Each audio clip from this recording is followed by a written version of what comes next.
This desk was made by Biltrite Nightingale in November 1988. So it is an oak vintage desk.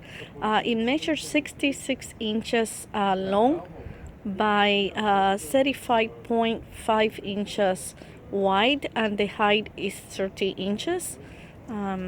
Also, it has here some drawers, and also have other drawers which are file drawers.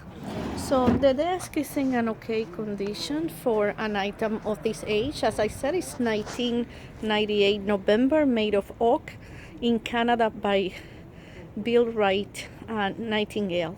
So here you go.